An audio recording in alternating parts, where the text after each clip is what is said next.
ఎన్ని తలచినా ఏది అడిగినా మీ చిత్తం మా జీవితంలో జరుగునట్లుగా మేము పాట మాత్రమే కాదు, మా ప్రార్థన కూడా అలా ఉండునట్లు మా మనస్సు మీ చిత్తానికి సంపూర్తిగా స్థిరపరచబడినట్లుగా సహాయం చేయండి. మరొక పర్యాయం మీ వాక్యాన్ని మేము ధ్యానం చేసుకుంటూ ఉన్నాం.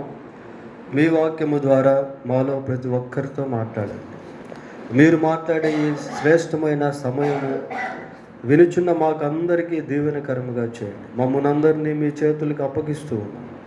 మా ప్రాణాత్మ దేహములను మీ స్వాధీనమందు ఉంచుకున్నాం. మేము ఇంకనూ భూమి మీద సజీవముగా ఉన్నాం. మీరు మమ్మను ప్రయోజకులుగా చేయగలరు. మమ్మను మీరు దీవించగలరు. మీ పరిచర్లో వాడుకొనగలరు. మాలో ప్రతి ఒక్కరూ మీ దృష్టికి ఎంతో విలువైనటువంటి వారు. ఆయన అందుని బట్టి మీకు స్తోత్రాలు చెల్లిస్తూ మా ప్రభు అయిన యేసుక్రీస్తు పరిశుద్ధమైన నామములో ప్రార్థన చేస్తున్నాము తండ్రి. ఆమేన్.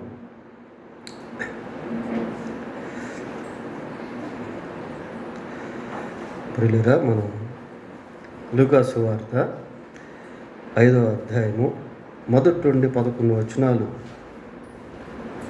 చదువుకున్నాం ఇందాక. అందులో నుండి కొన్ని విషయాలు జ్ఞాపకం చేసుకుందాం, ధ్యానం చేద్దాం. దేవుని వాక్యం ఎలాంటిది అంటే ఇది తరగని నిధి లాంటిది. మనం ఎంత లోతుగా త్రవ్వినప్పటికీ ఇంకా లోతులోనికి అది వెళ్తానే ఉంటుంది. దేవుని వాక్యంలో నుండి మనం ఎన్ని నేర్చుకున్నా నేర్చుకోవాల్సినటువంటివి ఇంకా అనేకమైనవి ఉండనే ఉంటాయి. దేవుని వాక్యంలో నుండి ఎన్ని తెలుసుకున్నప్పటికీ ఆదికాండం నుండి ప్రకటన గ్రంథం వరకు ఇట్ ఈస్ నాట్ కంప్లీషన్, అది సంపూర్తి కాదు. ఇంకా తెలుసుకోవాల్సినటువంటి విషయాలు వస్తానే ఉంటాయి. ప్రియులారా, ఈ బైబిల్ అనేది ఎలాంటిది అంటే it is like A pixel dots. Bible అంతటిని అంటే పిక్సెల్ డాట్స్ అంటే మనం ఏదైనా ఒక బొమ్మను చూసినప్పుడు ఆ బొమ్మను మైక్రోస్కోప్ పెట్టి చూస్తే మొత్తం డాట్స్ ఉంటాయి. ఆ డాట్స్ అన్నీ కలిపితేనే పిక్సెల్ అవ్వద్ది. మన సెల్ ఫోన్లో కానీ సినిమా ఫీల్డ్లో వాడే కెమెరాస్లో కానీ పిక్సెల్ గురించి మాట్లాడుతూ ఉంటారు. అంటే ఆ సన్న డాట్స్ అన్నిటినీ కలిపితేనే ఒక పిక్చర్, ఒక రూపం మనకు కనబడుతుంది. ఆ విధంగా బైబిల్ అంతటిలో ఆదికాండం నుండి ప్రకటన గ్రంథం వరకు బాగా వడగట్టి అన్నీ పరిశీలించి పరీక్షించి చేస్తే ఒక పిక్చర్ వస్తుంది. ఏంటి ఆ పిక్చర్ అంటే యేసు ప్రభు.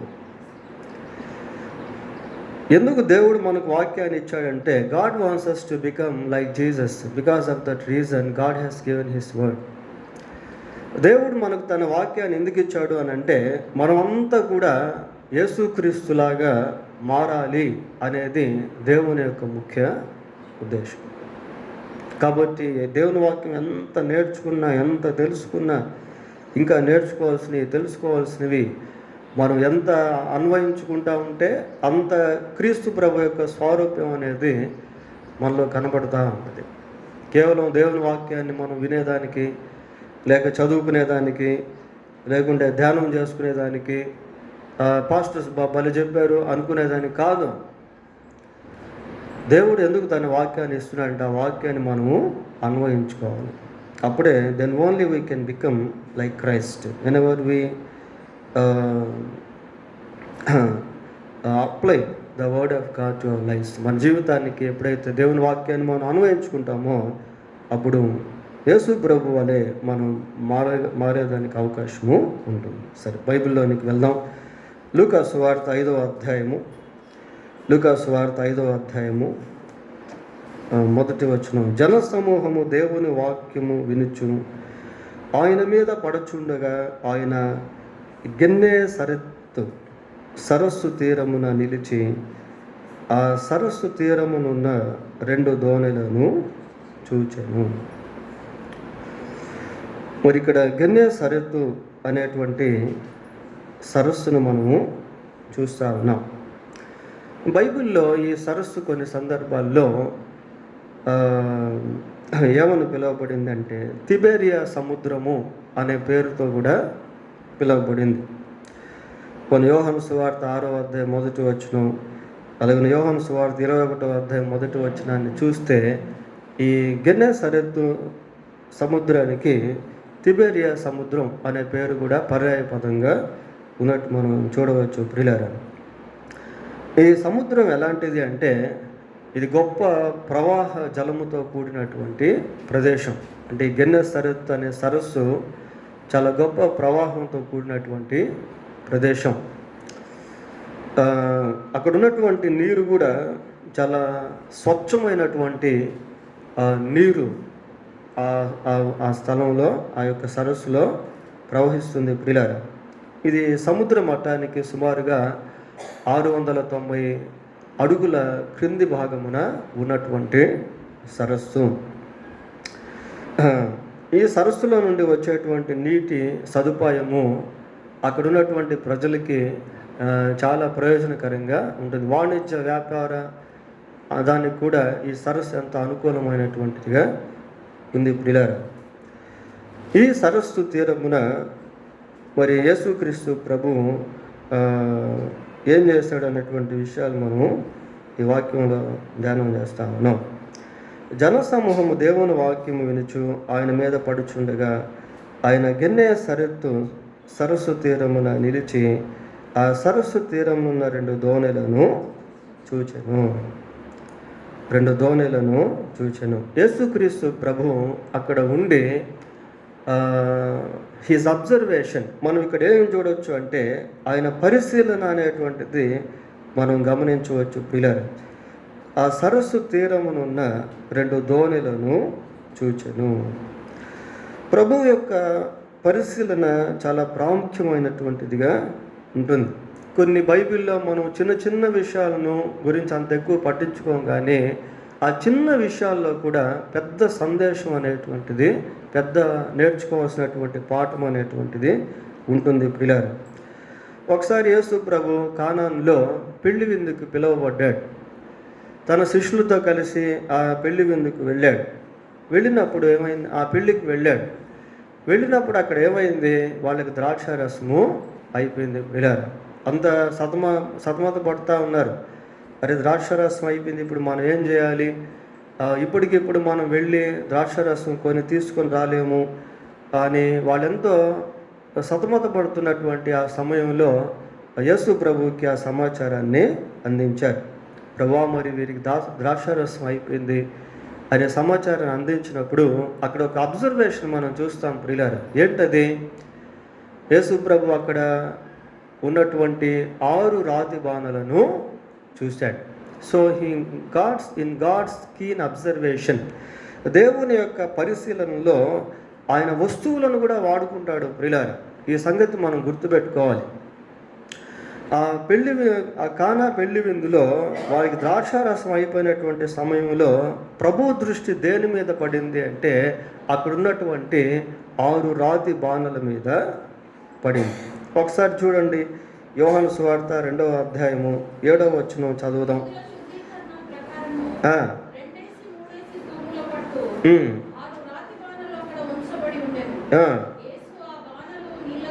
యేసు ఆ బాణలను నీళ్లతో నింపండి, చాలు. సో జీసస్ అబ్జర్వ్, అక్కడ ఒక 6 రాతి బాణలు ఉండుట అనేటువంటిది యేసుక్రీస్తు ప్రభు చూశాడు ప్రియులారా. తరువాత లూకా సువార్త 21వ అధ్యాయము 2వ వచనం చదువుదాం. లూకా సువార్త 21వ అధ్యాయం 2వ వచనం. ఒక బీద విధవరాలు 2 కాసులు అందులో వేయిచుండుట చూచి, 2 సిల్వర్ కాయిన్స్. ఇప్పుడు ఇలా 2 కాసులను యేసుక్రీస్తు ప్రభు చూశాడు. పర్టికులర్గా ప్రత్యేకంగా 2 కాసులను యేసుక్రీస్తు ప్రభు చూసి దాన్ని బట్టి ఆమెను ఎంతో ప్రశంసించాడు ప్రియులారా, ప్రశంసించాడు. అలాగనే మత్తయి సువార్త 21వ అధ్యాయం 2వ వచనం గమనించినప్పుడు 21:2 చూడండి ఒకసారి. వెల్లుడి కట్టబడి ఉన్న ఒక గాడిదయు, దానితో కూడా ఉన్న ఒక గాడిద పిల్లయు మీకు కనబడును. So he could see. అక్కడ కట్టబడి ఉన్నటువంటి గాడిద పిల్లను యేసుక్రీస్తు ప్రభు చూస్తూ ఉన్నాడు. Sometimes God wants to use even our objects. మన వస్తువులను కూడా దేవుడు వాడుకునేదానికి ఇష్టపడతాడు. మన గృహాన్ని దేవుడు వాడుకునేదానికి, మన వస్తువులను దేవుడు వాడుకునేదానికి. ఈ లూకా సువార్త 5వ అధ్యాయం 1వ వచనం మనం చూసినప్పుడు అక్కడ ఏమని చెప్తున్నాం? ఆ సరస్సు తీరమున 2 దోణెలను చూచాను. ప్రియులారా, అక్కడ 6 రాతి బాణలను యేసుక్రీస్తు ప్రభు వాడుకున్నాడు. ఆ బీద విధవరాలు వేసిన 2 కానుకలను చూచి ఆమె ఎంతగానో ప్రశంసించాడు.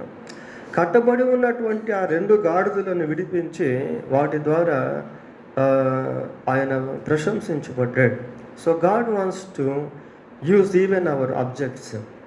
దేవుడు మన యొక్క వస్తువులను కూడా వాడుకునేటువంటి వాడిగా ఉన్నాడు. ప్రియులారా, దీంట్లో మనం నేర్చుకోవాల్సినటువంటి పాఠం ఏంటి అంటే, దేవుడు మనకు ఏదైతే ఇచ్చాడో దాన్ని వాడుకోమని ప్రార్థన చేయాలి.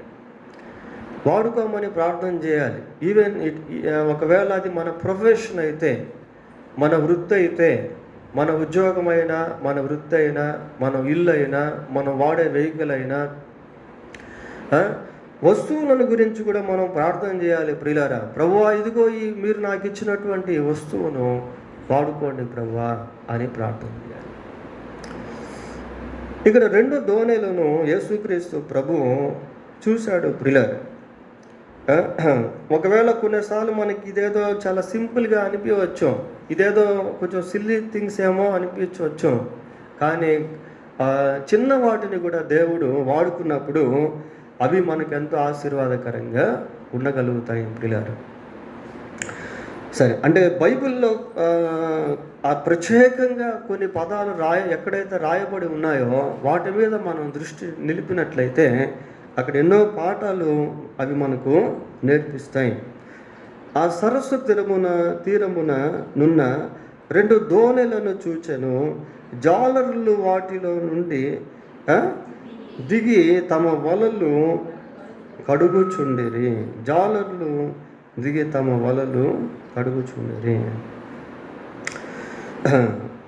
జాలర్లు దిగి తమ వలలు కడుక్కుంటా ఉన్నారు. పిల్లలు ఎందుకు కడుగుతున్నారు అంటే, రాత్రంతా కూడా ఆ వలలు సముద్రంలో వేశారు, సరస్సులో వేశారు. రాత్రంతా కూడా వలలు వాడబడ్డాయి, కానీ ఒక చేప కూడా పడలేదు. పిల్లలు, ఒక చేప కూడా పడలేదు. ప్రభువు చూస్తూ ఉన్నాడు. ఆ సరస్సు తీరమునున్న 2 దోణెలను చూచాను. జాలర్లు వాటిలో నుండి దిగి తమ వలలు కడుగుకొనుచుండిరి. ఆయన ఆ దోణెలలో సీమోనుదైన ఒక దోణె ఎక్కి దరి నుండి కొంచెం త్రోయమని అతన్ని అడిగి కూర్చుంది. ఆయన దోణెల్లో సీమోనుదైన ఒక దోణె ఎక్కి దరి నుండి కొంచెము త్రోయమని అతన్ని అడిగి కూర్చుండి దోణిలో నుండి జనసమూహములకు బోధించుచుండెను. పిల్లరా, యేసుక్రీస్తు ప్రభు ఆ 2 దోణెల్లో సీమోను దోణెను కోరుకున్నాడు. So boat became a stage for Jesus Christ. యేసుక్రీస్తు ప్రభువుకి ఆ దోణె ఇప్పుడు ఒక వేదికలాగా మారింది. పిల్లరా, ఆయన అక్కడ కూర్చొని బోధిస్తూ ఉన్నాడు. మామూలుగా యూదుల్లో రబ్బీస్ అనేటువంటి వాళ్ళు, అంటే బోధకులు అనబడేటువంటి వాళ్ళు చాలా వరకు ఎప్పుడు కూడా కూర్చొనే బోధించేవాళ్ళు. చూడండి, ఇప్పుడు మనం సేవకులను గమనించినప్పుడు చాలా వరకు సేవకులు ఇట్లాంటి పులిపేట్ దగ్గర నిలబడి బోధించడం అనేది ఆనవాయితీ. పిల్లలు, అయితే యూదా బోధకులు ఎక్కువ శాతం కూర్చొని బోధించేవాళ్ళు. ఒకసారి చూడండి, మత్తయి సువార్త 5వ అధ్యాయం 1వ వచనం చదువుదాం. 5వ అధ్యాయం 1వ వచనం. ఆయన జన సమూహములను చూచి కొండ ఎక్కి కూర్చుండగా ప్రియులారా, కొండ మీద యేసుక్రీస్తు ప్రభు చేసినటువంటి ప్రసంగము ప్రభువు కొండ మీద కూర్చొని చేశాడు. అలాగనే యోహాను సువార్త 8వ అధ్యాయము 2వ వచనం కూడా చదువుదాం. 8వ అధ్యాయము 2వ వచనం.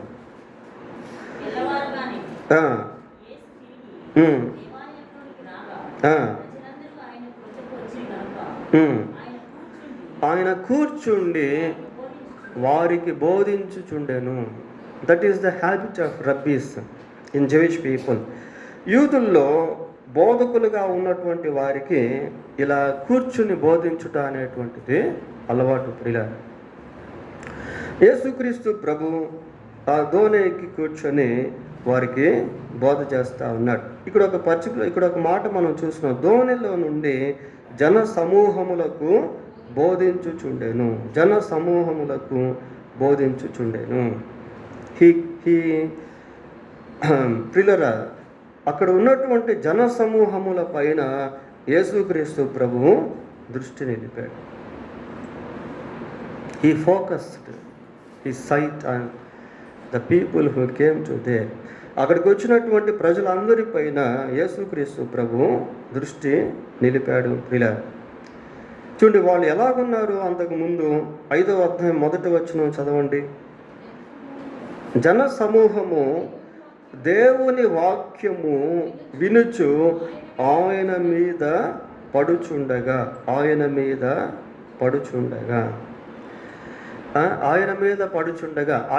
పడుచుండగా అంటే అర్థం ఏంటి అంటే, ప్రభు వారికి అంత క్లోజ్గా ఉన్నాడు, అంత దగ్గరగా ఉన్నాడు. వాళ్ళనేదో ఒక అంటరాని వ్యక్తుల్లాగా అలా ప్రక్కన పెట్టి ఆయన కొంచెం దూరంగా ఉండి అలాగా లేడు. ప్రియులారా, యేసు ప్రభు యొక్క దృష్టి అంతా కూడా ఎప్పుడూ ప్రజల పైన నిలిపేవాడు. ప్రజలకు ఎంతో స్వేచ్ఛను తన దగ్గరికి వచ్చేదానికి ప్రభువు ఇచ్చాడు. ఆ రోజుల్లో ఈ రోజుల్లో కూడా అలాంటిదే. ప్రియులారా, దేవుని ప్రేమ ఎప్పుడూ ఒకటేగా ఉంటుంది. Never change the love of God, the affection of God, the passion of God. దేవుని యొక్క ప్రేమ ఎప్పుడు కూడా మారదు. ప్రియులారా, ప్రభువు ఎలా ఉన్నాడు అంటే, ప్రజలను ప్రత్యేకంగా దృష్టించేవాడిగా ఉన్నాడు. ప్రజలు తన దగ్గరికి వచ్చేదానికి స్వేచ్ఛనిచ్చేటువంటి వాడిగా ఉన్నాడు. ప్రజలతో కలిసి ఆయన జీవించేటువంటి వాడిగా ఉన్నాడు. చూడండి, మనం దేవుని యొక్క హృదయాన్ని అర్థం చేసుకున్నప్పుడు దేవునితో ఉండే సహవాసాన్ని మనం పెంచుకోగలుగుతాం. దేవునితో సహవాసము చాలా ప్రాముఖ్యం. ప్రియులారా, ఈ రోజుల్లో మనం దేవుని యొక్క సన్నిధిని ఎక్కువగా అనుభవించలేకపోతున్నాం. దేవుని యొక్క స్వరాన్ని వినే ఆసక్తి మనలో ఎక్కువ కనపడటం లేదు.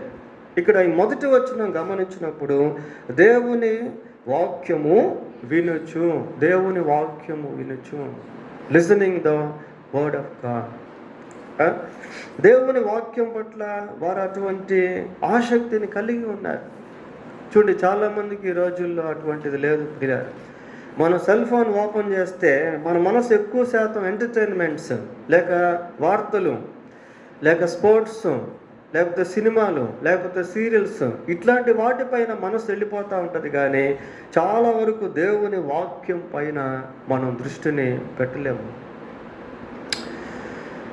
Even though we are given a lot of freedom to have a fellowship with our Lord who loves us, మనల్ని ప్రేమిస్తున్నటువంటి మన ప్రభు అయిన యేసుక్రీస్తుతో మనకెంతో స్వేచ్ఛ ఇవ్వబడినప్పటికీ మనం దేవునితో సహవాసాన్ని కలిగి ఉండలేకపోతున్నాం.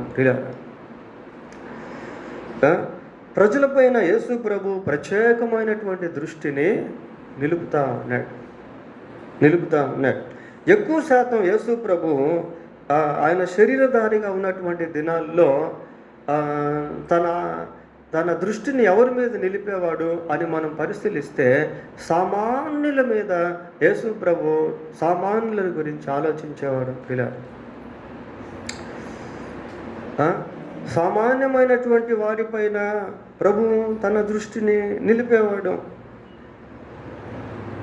విక్టిమ్స్, నిరాధారులు, విధవరాలైనటువంటి స్త్రీలు, బీదలైనటువంటి ప్రజలు, అనాథలైనటువంటి బిడ్డలు, వ్యాధిగ్రస్తులుగా ఉన్నటువంటి ప్రజలు, దయ్యముల చేత బంధించబడి బాధించబడుతున్నటువంటి ప్రజలు, మనుషుల చేత తిరస్కరించబడి తృణీకరింపబడి వెలివేయబడినటువంటి ప్రజలు, ఇటువంటి వారిపైన యేసుక్రీస్తు ప్రభు ఒక ప్రత్యేకమైన దృష్టి నిలిపేవాడు. ఇంకా అన్ని వర్గాల వారు ప్రభు దగ్గరికి వచ్చేవాళ్ళు. ప్రియులారా, శాస్త్రులు వచ్చేవాళ్ళు, పరిసయ్యులు వచ్చేవాళ్ళు, సద్దూకయ్యులు వచ్చేవాళ్ళు, జలవతీయులు వచ్చేవాళ్ళు, ధనవంతులు వచ్చేవాళ్ళు, బోధకులు వచ్చేవాళ్ళు, సామాన్యమైన ప్రజలు వచ్చేవాళ్ళు, వ్యాధిగ్రస్తులు వచ్చేవాళ్ళు. రకరకాల ప్రజలు యేసు ప్రభు దగ్గరికి వచ్చేదానికి ప్రభు అటువంటి అనుకూలత మానవులకు అనుగ్రహించాడు. ప్రియులారా, ఆ కోవలో ఇక్కడ చాలామంది జనసమూహము వచ్చారు. వచ్చినప్పుడు ప్రభు ఏం చేశాడు అంటే ఆ దోణిలో కూర్చుండి వారికి దేవుని వాక్యాన్ని బోధించాడు. దేవుని వాక్యాన్ని బోధించాడు.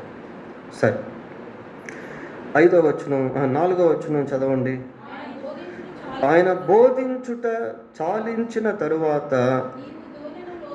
నీవు దోణెను లోతునకు నడిపించి చేపలు పట్టుటకు మీ వలలు వేయుడని సీమోనుతో చెప్పగా ఆయన బోధించుట చాలించిన తరువాత సీమోనుతో మాట్లాడుతున్నాడు. ప్రియులారా, ఆయన యొద్దకు ఎంతోమంది జనసమూహం వచ్చారు. వారందరికీ ఆయన దేవుని వాక్యమును చెప్పాడు. దేవుని వాక్యమును చెప్పిన తర్వాత ప్రత్యేకంగా ఎవరితో మాట్లాడుతున్నాడు? సీమోనుతో మాట్లాడుతూ ఉన్నాడు. దీంట్లో మనం నేర్చుకోవాల్సినటువంటి విషయం ఏంటి అంటే యేసుక్రీస్తు ప్రభువు దగ్గరికి ఎంతమంది జనసమూహం వచ్చినా శిష్యులకు మాత్రము ఒక ప్రత్యేకమైన ప్రాధాన్యత అనేది ఉండేది.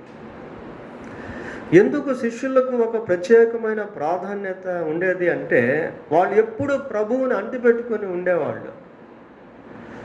పిల్లరా, ఈ లోకంలో ఎవరైతే ఎక్కువగా దేవుణ్ణి ప్రేమిస్తారో, ఎక్కువగా ఎవరైతే దేవునితో సమయాన్ని గడుపుతారో, ఎవరైతే ఎక్కువగా దేవునితో సహవాసాన్ని కలిగి ఉంటారో వారికి ప్రభువు అత్యంత సమీపంగా ఉంటాడు.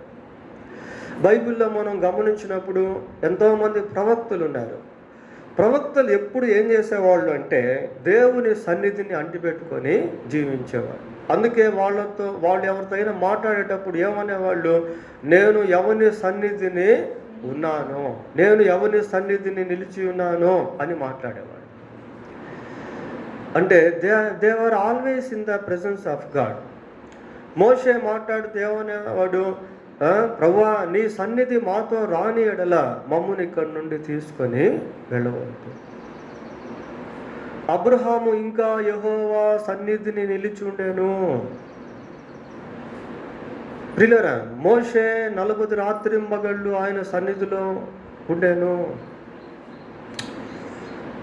Deep relationship with Christ. దేవునితో, క్రీస్తుతో లోతైన సంబంధం. ప్రియులారా, లోతైన సహవాసం. మనం ఇక్కడికి వచ్చి దేవుని వాక్యాన్ని వినేసి వెళ్ళిపోయి మళ్ళీ సోమవారం నుండి శనివారం వరకు మన పని పాటల్లో యథావిధిగా మనం జీవించే వారంగా ఉంటాం. అలాగా the more we know about God, the more we grow in God. మనం దేవుని వాక్యాన్ని ఎంతైతే వింటూ ఉంటామో అంతగా మనం దేవునిలో ఎదిగేటువంటి స్థితిలోనికి రావాలి. ఏదో ఆదివారం వచ్చింది కదా, వెళ్దాం, దేవుని సన్నిధిలో కొద్దిసేపు గడుపుదాం, వాక్యాన్ని విందాం, వెళ్ళిపోయిన తర్వాత మళ్ళీ యథావిధిగా జీవించడు. అట్లా కాదు పిల్లలు, అట్లాగా దేవుడు మనకి ఏదైతే నేర్పిస్తున్నాడో దాన్ని మన జీవితానికి అన్వయించుకున్నప్పుడు దేవునితో ఆ రిలేషన్షిప్ అనేది మనం కలిగి ఉండేది. ప్రభు ఒక మాట, ఇదిగో యుగ సమాప్తి వరకు సదాకాలం నేను మీతో కూడా ఉన్నాను. So God is always with us. In the same time he wants us to be with us. దేవుడు ఎప్పుడు మనతో కూడా ఉన్నాడు, అదే సమయంలో మనం ఆయనతో ఉండాలని దేవుడు కోరుకుంటా ఉన్నాడు. పిల్లరా, ఇప్పుడు చూడండి, ఇక్కడ ఇక్కడ ఏమని చదువుతున్నాము? ఆయన బోధించుట చాలించిన తరువాత, బోధించుట చాలించిన తరువాత, బోధించుట చాలించిన తరువాత ప్రభువు సీమోనుతో మాట్లాడుతూ ఉన్నాడు. మత్తయి సువార్త 13వ అధ్యాయము, మత్తయి సువార్త 13వ అధ్యాయము 51వ వచనం చదువుకుందాం. వీటినన్నిటినీ మీరు గ్రహించితిరా అని వారిని అడుగగా వారు గ్రహించితిమనిరి. ప్రియులారా, ఈ 13వ అధ్యాయంలో అనేకమైనటువంటి ఉపమానాలను యేసుక్రీస్తు ప్రభువు చెప్పాడు. 13వ అధ్యాయం అంతా కూడా చాలా వరకు ఉపమానాలతో నింపబడినటువంటి అధ్యాయం, ఎక్కువ వచనాలు కలిగినటువంటి అధ్యాయము. ప్రియులారా, ఈ 13వ అధ్యాయంలో కూడా యేసుక్రీస్తు ప్రభు జన సమూహముతో అనేకమైనటువంటి విషయాలు పంచుకున్నాడు. జన సమూహంతో ఉపమానాలు చెప్పిన తర్వాత వాళ్ళంతా వెళ్ళిపోయారు. ఇంకెవరు అక్కడ ఉన్నారంటే 12 మంది శిష్యులు ఉన్నారు. 36వ వచనం చదవండి. అప్పుడు ఆయన జన సమూహములను పంపివేసి ఇంటిలోనికి వెళ్ళగా ఆయన శిష్యులు ఆయన యొద్దకు వచ్చారు. They have a personal relationship with Christ. They would spend their time with Christ. ప్రియులారా, వాళ్ళు యేసు ప్రభువుతో ఒక ప్రత్యేకమైనటువంటి సమయాన్ని, సహవాసాన్ని కలిగి ఉన్నారు. కాబట్టి జన సమూహములు ఆ ఉపమానాలు విన్నారు, వాళ్ళు వెళ్ళిపోయారు. వీళ్ళు మాత్రం ప్రభువుతోనే ఉన్నారు. ప్రియులారా, మనం ఇక్కడి నుంచి వెళ్ళిపోయిన తర్వాత కూడా ప్రభువుతో ఉండేటువంటి వారంగా ఉండాలి. ఇక్కడికి వచ్చి ఒక 1 అవర్ లేదా 1.5 అవర్ దేవుని సన్నిధిలో మనం గడుపుతాం. దేవునితో ఉండేటువంటి అనుభూతిని మనం కలిగి ఉంటాం. ప్రభు సన్నిధిలో ప్రార్థించేవారముగా, దేవుని ఆరాధించేవారముగా, దేవుని మాటలు వినేటువంటి వారముగా ఈ సమయాన్ని మనం గడుపుతాం. ప్రియులారా, it's not enough for us only this much of time to spend in his presence. ఇంతవరకే, ఇంత సమయమే మనం దేవుని సన్నిధిలో గడుపుట అనేది సరిపోదు. ప్రియులారా, మనం వెళ్ళిపోయిన తర్వాత కూడా దేవునితో సహవాసాన్ని, సమయాన్ని గడిపేవారంగా ఉండాలి. సరే, అయిపోయింది. ఉపమానాలు ప్రభువు చెప్పారు, జన సమూహాలు వెళ్ళిపోయారు, శిష్యులు వచ్చి ప్రత్యేకంగా అడుగుతున్నారు. మళ్ళీ వాళ్ళకి యేసు ప్రభు కొన్ని విషయాలు చెప్పాడు. చెప్పిన తర్వాత ఒక ప్రశ్న వేస్తున్నాడు. ఏమేమి అడుగుతున్నాడు ప్రశ్న? మీరు గ్రహించితిరా? అదే నా ప్రశ్న. మీరు గ్రహించితిరా? మీరు గ్రహించితిరా? ఏమంటే ఈ ప్రశ్న మనకేస్తే, ఈ వర్తమానం మీకు అర్థమైందా అంటే మనం ఏం చెప్పగలం? పోయిన వారం విన్న వర్తమానం అర్థమైందంటే మనం ఏం చెప్పగలం? బైబిల్ చదువుతున్నప్పుడు అది అర్థమైందంటే మనం ఏం చెప్పగలం? ప్రియులారా, ప్రభు ప్రశ్న వేస్తున్నాడు, మీరు గ్రహించారా? Did you understand? మీరు గ్రహించారా? మీరు గ్రహించారా? గ్రహిస్తే ఏమవుతుందో, గ్రహించకపోతే ఏమవుతుందో అనేది కూడా బైబిల్లో ఉంది. ప్రియులారా, మనం దేవుని వాక్యాన్ని ఎప్పుడైతే గ్రహించకుండా ఉంటామో సైతానుడు వచ్చి ఆ వాక్యాన్ని ఎత్తుకుని వెళ్ళిపోతాడు. ప్రియులారా, దేవుని వాక్యంలోనే ఉంది ఆ మాట. వారు గ్రహించక ఉండగా అపవాది వచ్చి ఎత్తబడిన మాటలను ఎత్తుకొని పోయాడు. కాబట్టి గ్రహించకుండా ఉన్నప్పుడు సైతానుడు పనిచేస్తాడు, గ్రహిస్తే దేవుడు పనిచేస్తాడు. మీరు గ్రహించితిరా అని ప్రభు అంటున్నాడు. దేవుని వాక్యం మనకి ఎక్కడైతే అర్థం కాదో దాన్ని దేవుణ్ణి అడిగి మనం తెలుసుకోవాలి. శిష్యులు పలుమార్లు ప్రభు దగ్గరికి వచ్చి అడిగేవాళ్ళు, ప్రభు మరి ఈ ఉపమానం నువ్వు చెప్పావు కదా, దాని భావం ఏంటి అని అడిగేవాళ్ళు. చూడండి, మళ్ళీ 36వ వచనం చదవండి.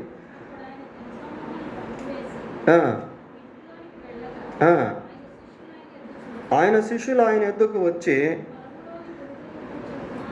పొలములోని గురుగులను గూర్చిన ఉపమానం మాకు తెలియజెప్పు అంటే, మరి వారు వినలేదా?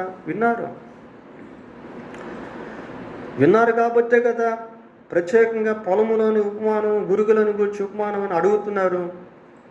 వాళ్ళు పొలములోని గురుగులను గూర్చిన ఉపమానం వాళ్ళు విన్నారు ప్రియులారా, కానీ వాళ్ళకి అర్థం కాలేదు. నపుంసకుడు ఎంతో కష్టపడి బైబిల్ చదువుతా వ్రతం మీద వెళ్తా ఉన్నాడు.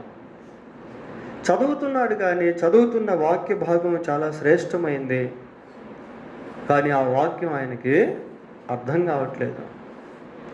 ప్రవక్త ఎవరిని గురించి మాటలు రాస్తున్నాడు? తన గురించా, లేకుంటే ఇంకెవరి గురించి అయినా రాస్తున్నాడా? ఇంకొక ఎవరు అనేది ఆయనకు తెలియదు ప్రియులారా. అయితే ఆ మాటలు యేసు ప్రభువుని గురించి అని ఫిలిప్పు చెప్పేంత వరకు అతనికి తెలియలేదు. మనకి దేవుని వాక్యం అర్థం కాకపోతే ప్రభు సన్నిధిలో అడిగి తెలుసుకోవాలి. ప్రభు, ఇదిగో ఈ మాటకి అర్థం ఏంటి, ఈ వాక్యానికి అర్థం ఏంటి అని దేవుణ్ణి అడగాలి ప్రియులారా. If we don't understand the word of God, sometimes we misunderstand. చాలామంది ఎందుకు దేవుని వాక్యాన్ని అపార్థం చేసుకుంటారు అంటే వాళ్ళకి వాక్యం అర్థం కాదు. చాలామంది ఎందుకు భిన్నమైన బోధల్లోనికి వెళ్ళిపోతారు అంటే వాళ్ళకి సత్యమైన బోధ ఏంటో అర్థం కాలేదు. చాలామంది ఎందుకు సృష్టికర్తను పక్కన పెట్టి సృష్టిని ఆరాధిస్తున్నారు అంటే వారికి సృష్టికర్తను గురించిన మాటలు తెలియదు, అర్థం కాలేదు. Even though God has put lots of proofs about him, దేవుడు తన గురించి అనేక రుజువులు లోకంలో పెట్టినప్పటికీ ప్రజలు ఆయన్ని గుర్తించలేనటువంటి వారుగా ఉన్నారు ఇలా. సరే, ఇక్కడ మనం చూసినప్పుడు యేసుక్రీస్తు ప్రభు ఆ దోణిలో కూర్చొని అక్కడ ఉన్నటువంటి జన సమూహం అంతటికి దేవుని వాక్యము చెప్పిన తర్వాత ప్రత్యేకంగా సీమోన్తో మాట్లాడుతూ ఉన్నాడు. సీమోన్తో మాట్లాడుతున్నాడు ప్రియులారా. ఏమని మాట్లాడుతున్నాడు? సీమోను సీమోన్తో ఏం మాట్లాడాడమ్మా? నీవు దోణెను లోతునకు నడిపించి చేపలు పట్టుటకు మీ వలలు వేయుడని సీమోనుతో చెప్పగా. చూడండి, ఈ మాట మనం గమనించినప్పుడు ఏమని చెప్తున్నాడంటే, నీవు దోణెను లోతునకు నడిపించి చేపలు పట్టుటకు మీ వలలు వేయండి. లోతునకు నడిపించు అంటున్నాడు. ప్రియులారా, వాళ్ళు లోతునకు నడిపించకపోయినా ఆ ఒడ్డున కొంచెం లోతులో ఉన్న నీళ్లకు వలలు వేసినా చేపలు పడతాయి. కానీ ఈ విధంగా చెప్పడంలో ఇంకొక ఉద్దేశం ఏంటి అంటే ఎంతవరకు సీమోను విధేయత చూపిస్తాడో అది కూడా ప్రాముఖ్యం ప్రియులారా. ప్రభువు చెప్పేటువంటి మాటలు ఎలాగుంటాయి అంటే అవి విధేయతను చూపించేటువంటివిగా ఉంటాయి. వాళ్ళ గురించి ప్రభువు అర్థం చేసుకున్నాడు. ఏంటి అంటే వాళ్ళు రాత్రంతా కూడా వలలేశారు, బట్ దే కాట్ నథింగ్, ఒక్క చేప కూడా పడలేదు. So they are in need, వాళ్ళ అవసరతలో ఉన్నారు. ఏమంటే మనుషులు దేవుని సన్నిధికి వచ్చినప్పుడు ఎవరెవరు ఏ అవసరతలో ఉన్నారు అనేది దేవుడు స్పష్టంగా గుర్తిస్తాడు. మనం ప్రభు సన్నిధికి వచ్చాము, మనందరికీ ఒకటే అవసరత లేదు. కొద్దిమందికి డబ్బులు కావాలి, కొద్దిమందికి ఆరోగ్యం కావాలి, కొద్దిమందికి సమస్యలు ఉన్నాయి, ఆ సమస్యల పరిష్కారం కావాలి. కొద్దిమంది జీవితాల్లో కొన్ని ప్రశ్నలు ఉన్నాయి, ఆ ప్రశ్నలకు జవాబులు కావాలి. Some people are facing difficult situations, complicated problems, రకరకాల జటిలమైనటువంటి సమస్యలు. పిల్లలు అందరికీ ఒకే అవసరత లేదు, కానీ ఒక్కొక్కరు ఒక్కొక్క అవసరతలో ఉన్నారు. God knows every need of us. మన ప్రతి అవసరతను దేవుడు ఎరిగినటువంటి వాడు ప్రియులారా.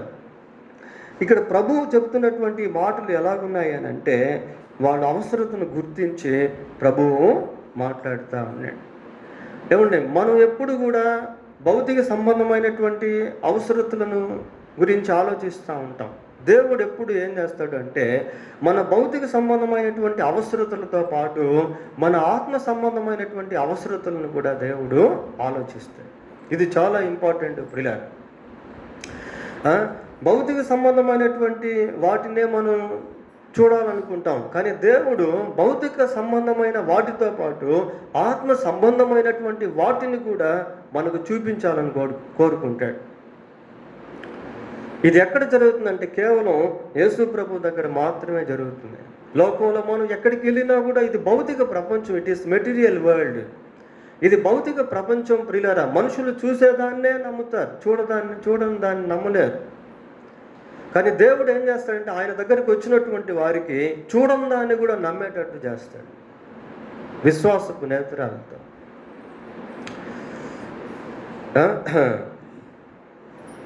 ప్రభు మాట్లాడుతున్నాడు ఏమంటే, నీవు దోణెను లోతునకు నడిపించి చేపలు పట్టుటకు మీ వలలు వేయండి. God knows their future, their need, their physical need, their spiritual need. పిల్లల దేవుడు వారి యొక్క భౌతిక ఆధ్యాత్మిక అవసరతను ఎరిగి ఉన్నాడు. అంతేకాక వారి భవిష్యత్తును కూడా ఎరిగి ఉన్నాడు. మనం దేవుని సన్నిధికి వచ్చినప్పుడు మన భవిష్యత్తును కూడా దేవుడు ఎరిగిన వాడు కనుక భవిష్యత్తులో మనకు ఏదైతే మేలో దాని గురించి కూడా దేవుడు తెలియజేస్తాడు. ఎటువంటి అపాయాలు మనం ఎదుర్కోబోతున్నామో దాని గురించి కూడా దేవుడు తెలియజేస్తాడు. ఆత్మహత్యలు చేసుకున్న వారు చేసుకోకముందు ప్రభు సన్నిధికి వచ్చారనుకోండి, వాళ్ళకి ఆత్మహత్యలను గురించిన అవగాహన కూడా దేవుడు ఇస్తాడు. ఒక ఆమె బాగా డిసప్పాయింట్లో ఉండి చనిపోబోతుంది ప్రియుల. She wanted to commit suicide.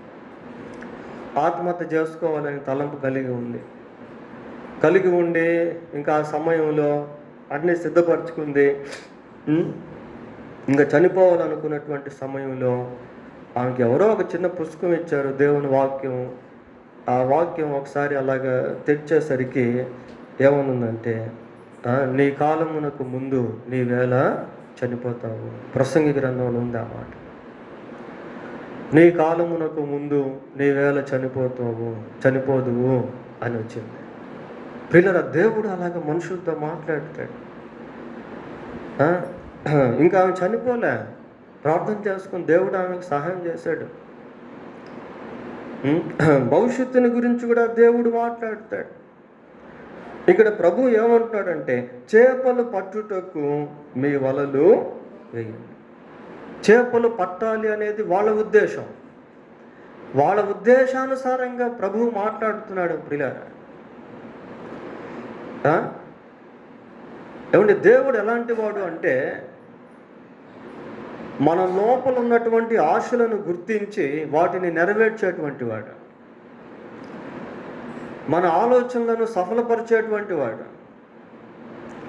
37వ కీర్తన 4వ వచనం చదువుకుందాం.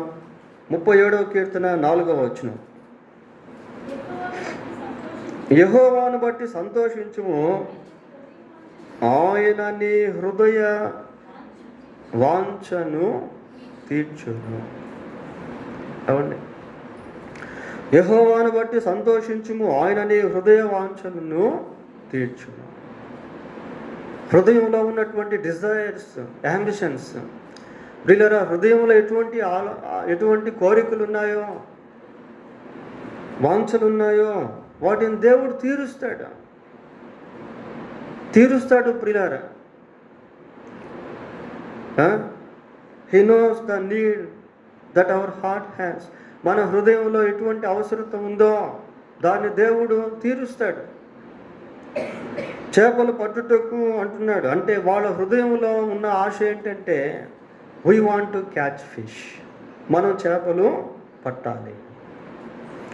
మన హృదయంలో దేని విషయంలో అయితే ఆలోచన ఉందో, ఆశలు ఉన్నాయో వాటిని ప్రభు తీరుస్తాడు ప్రియులారా. బైబిల్లో మనం ఒక మాట చూస్తాం, నా కార్యమును సఫలపరచు దేవునికి నేను మొరపెట్టుచున్నాను. సో కాబట్టి ఆయన మన కార్యములను సఫలపరిచేటువంటి వాడు, మన హృదయ వాంఛలను ఆయన తీర్చేటువంటి వాడు. 5వ వచనం చదువుదాం. సీమోను, ఏలినవాడా, రాత్రి అంతయు మేము ప్రయాసపడ్డాం, కానీ మాకు ఏమీ దొరకలేదు. అయినను నీ మాట చొప్పున వలలు వేతుమని ఆయనతో చెప్పాను. ప్రియులారా, పేతురు మాట్లాడుతాను, రాత్రంతా కూడా మేము వలలు వేసాం. ఎందుకు రాత్రంతా వలలు వేశారు? డే టైంలో వేయొచ్చు కదా. ప్రియులారా, చేపలు పట్టేటువంటి విషయంలో సీమోను పేతురికి మంచి నాలెడ్జ్ అనేది, మంచి స్కిల్ అనేది ప్రకృతి పరంగా మనం ఆలోచన చేసినప్పుడు, సముద్రంలో లోతట్టు ప్రాంతంలో నైట్ టైం చేపలన్నీ కూడా వలస వచ్చి అక్కడ గ్యాదర్ అవుతాయి, సమకూడతాయి. ప్రియులారా, లోతులోకి చేపలు, ఎక్కడుండే చేపలన్నీ లోతట్టు ప్రాంతానికి వచ్చి లోపల అక్కడ సమకూడతాయి. వలస వచ్చినట్టుగా వచ్చి ఆ లోతులో ఉన్నటువంటి ప్రాంతంలో అన్నీ కూడా కలిసి ఉంటాయి. ఉదయం అయ్యేసరికి ఏమవుతాయంటే they will scatter here and there, అక్కడక్కడికి అంతా చెదిరిపోతాయి. కాబట్టి జాలర్లు ఏం చేసేవాళ్ళు అంటే చాలా వరకు మరి రాత్రిపూటే వలలు వేసేవాళ్ళు. ప్రకృతి పరంగా వారు ఆ సత్యాన్ని గుర్తించినటువంటి వారు కనుక రాత్రంతా కూడా వల వేశారు.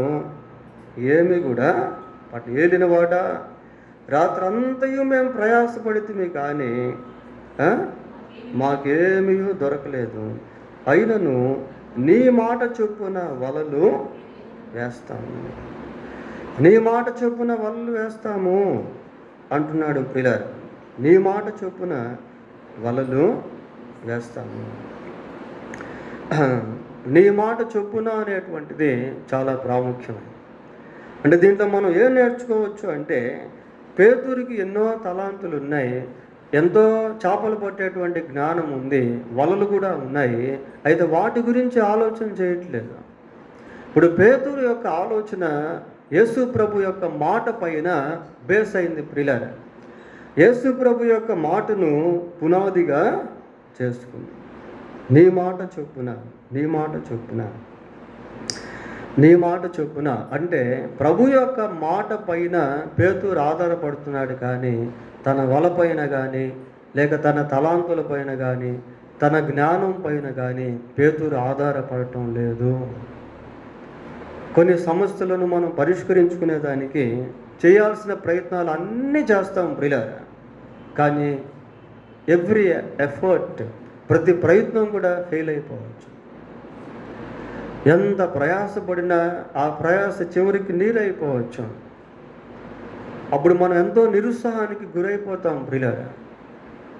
ఇప్పుడు వాళ్ళ పరిస్థితి అలాగే ఉంది. అక్కడ రాత్రంతా కూడా ప్రయాసపడ్డారు, మళ్ళీ వలలు కడుక్కున్నారు.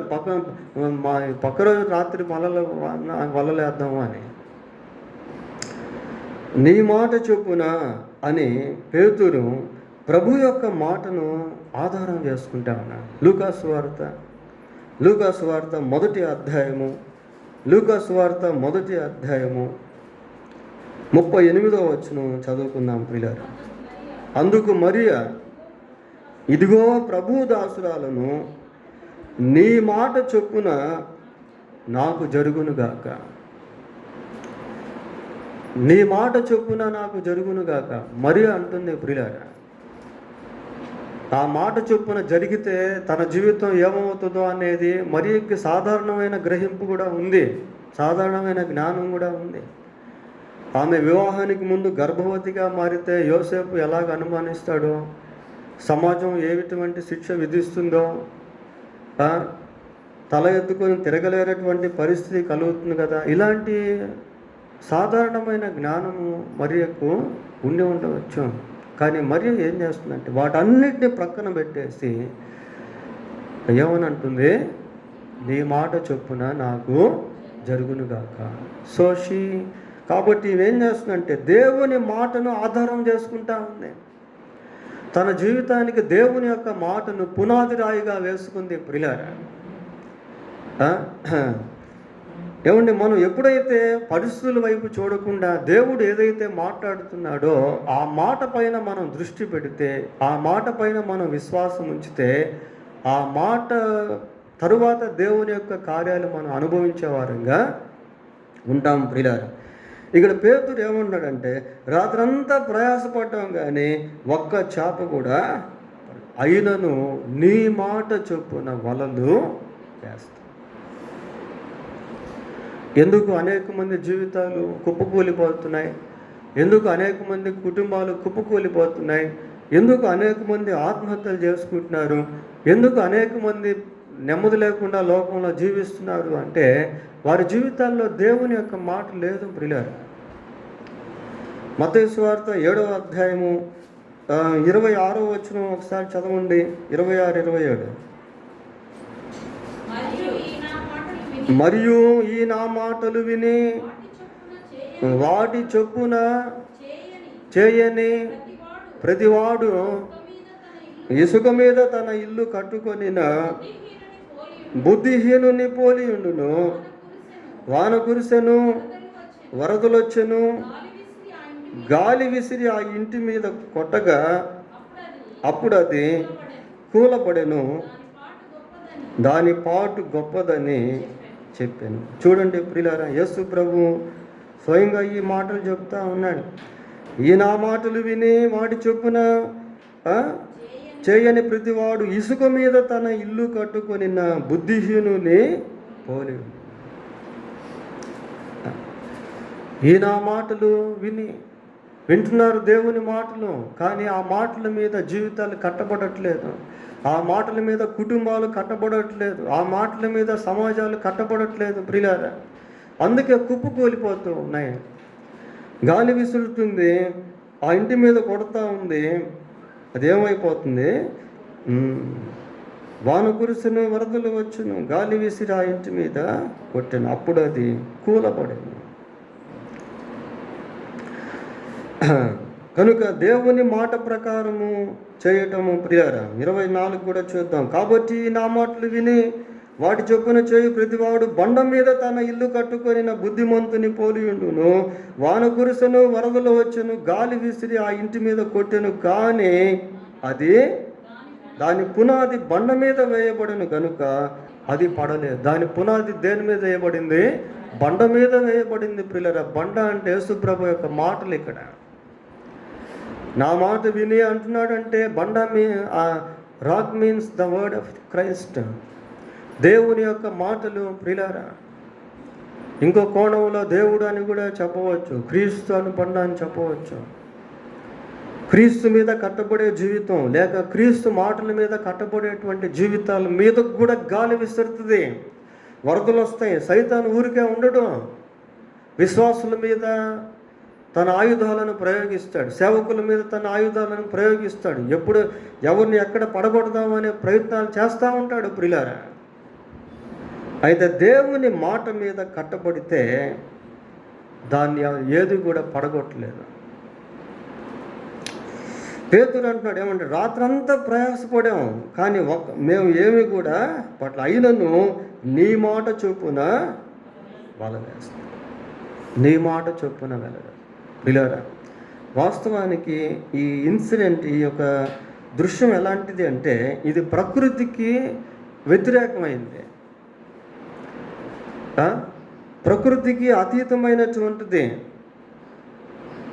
ఆ చేపలు పట్టే జాలర్లకి మంచి జ్ఞానం ఉంది, లోకపరమైనటువంటి జ్ఞానం ఉంది. ఎక్కడ వేస్తే చేపలు దొరుకుతాయి, ఎప్పుడు వేస్తే చేపలు దొరుకుతాయి, ఏ సమయంలో వేస్తే చేపలు దొరుకుతాయి, ఏ విధంగా వేస్తే చేపలు దొరుకుతాయి. So they have good knowledge about fishing. చేపలు పట్టే విషయంలో మంచి జ్ఞానం ఉంది ప్రియులారా. కానీ ఇక్కడ ప్రభు యొక్క మాటకు విధేయత చూపిస్తారు. మన తలంపులు వేరు, ప్రభు తలంపులు వేరు. మన సమయం వేరు, ప్రభు సమయం వేరు. వారు రాత్రంతా ప్రయాసపడ్డారు కానీ ఈయన పగలేయమంటున్నాడు వాళ్ళ. దేవుని సమయం వేరు ప్రియులారా, మన సమయం వేరు. కొన్నిసార్లు మనం ఏం చేస్తామంటే మన సమయంలో దేవుడు కార్యాలు చేయాలి అనుకుంటా ఉంటాం, కానీ దేవుడు ఆయన సమయంలో కార్యాలు చేస్తాడు. యెషయా గ్రంథం 55వ అధ్యాయము 8వ వచనం ఒకసారి చూడండి. 55:8. నా తలంపులు మీ తలంపులు వంటివి కావు, మీ త్రోవలు నా త్రోవలు వంటివి కావు. ప్రభువు మాట్లాడుతున్నాడు ప్రియులారా. నా తలంపులు మీ తలంపులు వంటివి కావు, నా త్రోవలు మీ త్రోవలు వంటివి కావు. కానీ ఇక్కడ మనం నేర్చుకోవాల్సింది ఏంటి అంటే, పరిస్థితి ఎలాగున్నా దేవుని మాటకు లోబడుట అనేది చాలా ప్రాముఖ్యం. దేవుని మాటకు లోబడుట అనేటువంటిది చాలా ప్రాముఖ్యం ప్రియులారా. ఇప్పుడు పేతురు తనకు సంబంధించినంత కూడా ప్రక్కన పెట్టేశాడు, తన చిత్తాన్ని ప్రక్కన పెట్టేశాడు, తనకున్నటువంటి జ్ఞానాన్ని ప్రక్కన పెట్టేశాడు. కేవలం యేసు ప్రభు యొక్క మాట పైన విశ్వాసం ఉంచి వల వేశాడు. చదవండి ఆ మాట. వారు అలాగూ చేసి అంటే దాంట్లో అర్థం ఏంటి అంటే, వారు దానికి విధేయత చూపించారు, ఆయన మాటకు వారు లోబడ్డారు, ఆయన మాటకు వారు విధేయత చూపించారు. అర్థం అయినా అర్థం కాకపోయినా. యోహాను సువార్త 2:7 ఒకసారి చదవండి. 2:7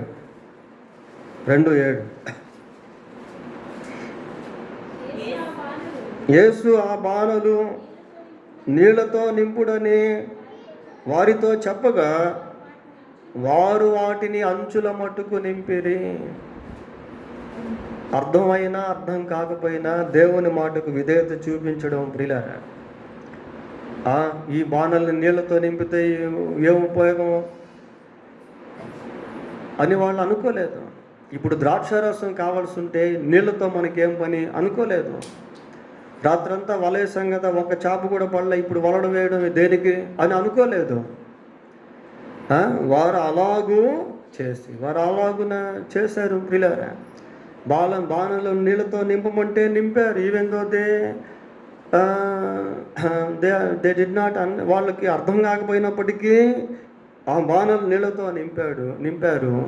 ఆ యొక్క నీళ్లు ద్రాక్షారసంగా మారిపోయినాయి. వీళ్ళకి అర్థం కాకపోయినప్పటికీ వల వేశారు ప్రియులారా. వలలేస్తే ఏమైంది చూడండి ఒకసారి.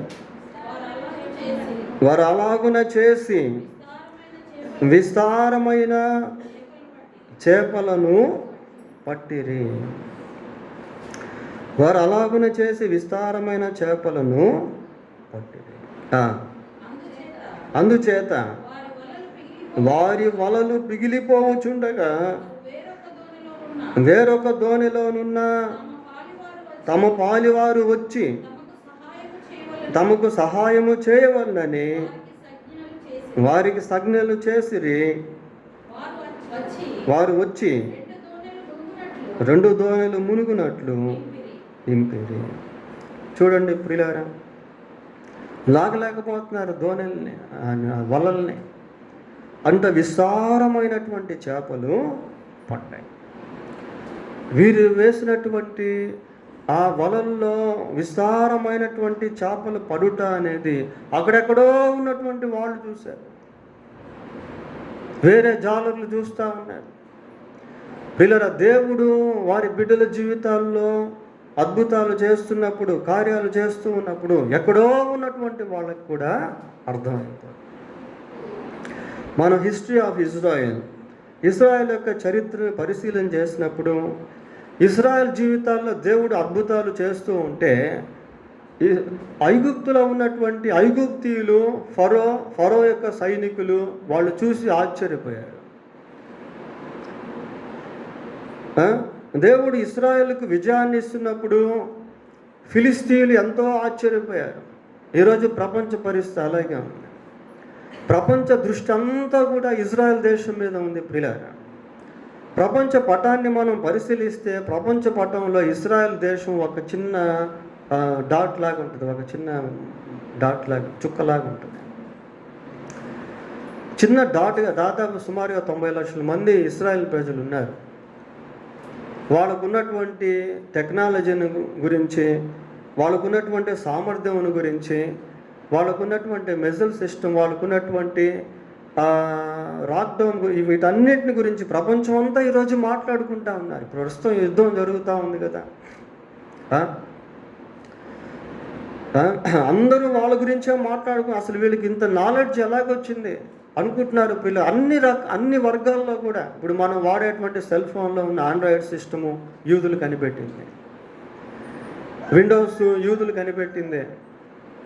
చూడండి, in every part of the world almost అన్ని రంగాల్లో కూడా యూదులు ఆరితేరినటువంటి వారుగా ఉన్నారు. వాళ్ళకున్నటువంటి ఆ ఇంటెలిజెన్స్, ఆ విజ్ఞాన శక్తి ఎక్కడి నుంచి వచ్చిందో, ఎలాగొచ్చిందో అనేది ప్రపంచానికి అర్థం కావట్లేదు ప్రియులారా, అర్థం కావట్లేదు. కారణం ఏంటి అంటే వారు దేవునికి విధేయత చూపించినటువంటి ప్రజలు, దేవుని చేత ఏర్పరచబడినటువంటి ప్రజలు, దేవుని చేత ఆశీర్వదింపబడినటువంటి ప్రజలు. మీరు ఏ న్యూస్ ఛానల్ చూసినా కూడా వాళ్ళ గురించే చెప్తా ఉన్నారు చాలా వరకు. అంత గొప్ప జ్ఞానాన్ని దేవుడు ఇచ్చాడు, because of the obedience that they show towards God. సరే, ఇక్కడ ఎప్పుడైతే పేతురు వాళ్ళు వేశారో విస్తారమైనటువంటి చేపలు పడ్డాయి. 8వ వచనానికి వద్దాం. సీమోను పేతురు అది చూచి యేసు మోకాళ్ళ ఎదుట సాగిలపడి, ప్రభువా నన్ను విడిచిపోమ్ము, నేను పాపాత్ముడనని చెప్పింది. మెయిన్ ఇది ప్రియులారా, అద్భుతాలు, స్వస్థతలు, ఆశ్చర్యకార్యాలు దేనికి అంటే ఈ కార్యం జరిగేదానికి. All roads go to Rome అంటారు. అన్ని దారులు కూడా రోమా అయిపోయాయి. All rivers go to sea, ocean. అన్ని నదులు కూడా సముద్రంలోనికి అంటారు ప్రియులారా. అన్ని అద్భుతాలు, అన్ని ఆశ్చర్యకార్యాలు దేనికి అంటే రక్షణ దగ్గరికి తీసుకెళ్లేదానికే. రక్షణ లేకుండా ఈ స్వస్థతలు, ఈ అద్భుతాలు, ఈ ఆశీర్వాదాలు అవన్నీ వృధా ప్రియులారా. Why God is doing his miracles? ఎందుకు దేవుడు అద్భుతాలు చేస్తున్నాడు అంటే ఈ అద్భుతాల ద్వారా మనిషి రక్షణలోనికి రావాలి. That is the major purpose of God. అది దేవుని యొక్క ముఖ్య ఉద్దేశం. చూడండి, హెబ్రీ పత్రిక 2వ అధ్యాయం 3వ వచనం చదువుదాం. హెబ్రీ పత్రిక 2వ అధ్యాయం 3వ వచనం. ఇంత గొప్ప రక్షణను మనము నిర్లక్ష్యము చేసిన ఎడల ఎలాగూ తప్పించుకుందాము. రక్షణను గురించి మాట్లాడుతున్నాడు ప్రియులారా. అట్టి రక్షణ ప్రభు బోధించుట చేత ఆరంభమై దేవుడు తన చిత్తానుసారమైన ఏ క్రియల చేతట? సూచక క్రియల చేతను, మహత్కార్యముల చేతను, నానా విధములైన అద్భుతముల చేతను, వివిధమైన పరిశుద్ధాత్మ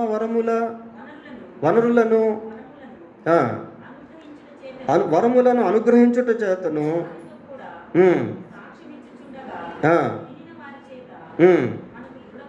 మనకు దృఢపరచబడింది. ప్రియులారా, ఇదంతా కూడా ఈ అద్భుతాలు, ఈ సూచక్రియలు, ఈ స్వస్థత కార్యాలు, ఈ దయాలు వెళ్ళగొట్టబడడం, ఇవన్నీ దేనికి అంటే ఇవన్నీ కూడా ఒక మనిషిని రక్షకుడైన క్రీస్తు దగ్గరికి నడిపించేదానికి. ఈ రోజుల్లో ప్రజలు ఎలాగున్నారంటే ఆ రక్షణను పక్కన పెట్టేసి ఈ స్వస్థతలు వెనక, ఆశీర్వాదాలు వెనక, అద్భుతాలు వెనక, ప్రాఫెసీస్ వెనక, ప్రవచనాలు వెనక పరుగులెత్తేటువంటి వాళ్ళుగా ఉన్నారు ప్రియులారా. అదిగా దేవుని చిత్తం. అందరూ అంతటా మారు మనసు పొందాలి, అది దేవుని చిత్తం ప్రియులారా. ఇప్పుడు పేతురికి 2 విషయాలు అర్థమైనాయి. ఈ 8వ వచనంలో పేతురు ఏమంటున్నాడంటే, ప్రభువా నన్ను విడిచిపోమ్ము, నేను పాపాత్ముడునని చెప్పి 2 విషయాలు అర్థమైనాయి పేతురికి. ఏంటంటే మొదటిది తానేమో ఉన్నాడు అనేది అర్థమైంది, రెండోది యేసుక్రీస్తు ఏమయ్యాడు అనేది అర్థమైంది.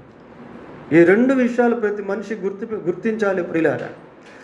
మొట్టమొదటిగా తాను ఏమై ఉన్నాడు అనేది మనిషికి అర్థం కావాలి. ఇప్పుడు పేతురు తను ఏమై ఉన్నాడని అర్థమైంది, నేను పాపాత్ముడను అన్న అర్థమైంది. అది అర్థం కావాలి ఫస్ట్కి మనిషికి అది అర్థం అవ్వాలి ప్రియులారా. నేను పాపాత్ముడు అని ఏ మనిషికి అయితే అర్థం అవుతుందో ఆ వ్యక్తి రక్షణ పొందేదానికి రక్షకుడు ఎవరు అనేది అర్థం చేసుకుంటాడు. నన్ను విడిచిపోమ్ము అంటున్నాడు ప్రియులారా. అంటే యేసుక్రీస్తు ఎంత పరిశుద్ధుడు అనేది పేతురికి అర్థమైంది. అదే సమయంలో తాను ఎంత పాపాత్ముడు అనేది కూడా అర్థమైంది ప్రియులారా. ప్రతి మనిషి ఈ 2 విషయాలు గుర్తించాలి. మొట్టమొదటిగా తానేమై ఉన్నాడు అనేది తనకు అర్థం అవ్వాలి.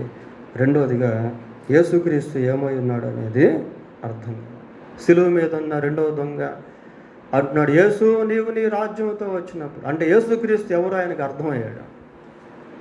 మనం చేసిన దానికి మనం ప్రతిఫలం అనుభవిస్తున్నాం అన్న దాంట్లో తానేమో ఉన్నాడు అనేది తనకు అర్థమైంది. సుంకరి ప్రార్థన చేస్తూ దూరం నుండి ఆకాశం వైపు కన్నులు ఎత్తుటకే ధైర్యం చాలక గుండెలు బాదుకుంటూ ఏమన్నాడు, పాపాత్ముడనైనా నన్ను కనికరించు, దేవా పాపినైనా నన్ను కరుణించు అని ప్రార్థన చేస్తాం. ప్రియులారా, మనం ఎంత వాక్యం విన్నా, దేవుని ఎన్ని అద్భుతాల కార్యాలు చూసినా రక్షణ పొందకపోతే ఏమీ లేదు. నీ పాపములు క్షమించబడాలి, నీ యేసుక్రీస్తుని రక్షకుడిగా అంగీకరించాలి. అప్పటి నుండే నీ జీవితంలో ఒక నూతన అధ్యాయం అనేది ప్రారంభం. పేతురు అటువంటి గ్రహింపుతో ఉన్నాడు. ఇంకా 10వ వచనానికి వచ్చేసరికి ఒక సేవా పిలుపుని గురించి చూస్తూ ఉన్నాం. అలాగనే సీమోనుతో కూడా చదవండి.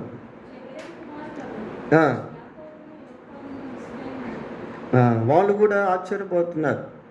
ఇంకా తర్వాత పేతురుతో ప్రభు మాట్లాడుతూ, యేసు భయపడకుము, ఇప్పటి నుండి నీవు మనుషులను పట్టువాడవై ఉండు అని సీమోనుతో చెప్పింది. వారు దోణిలను దరికి చేర్చి సమస్తమును విడిచిపెట్టి ఆయనను వెంబడి. ఇప్పటి నుండి నీవు మనుషులను బట్టే జాగ్రత్తగా ఉంటావు.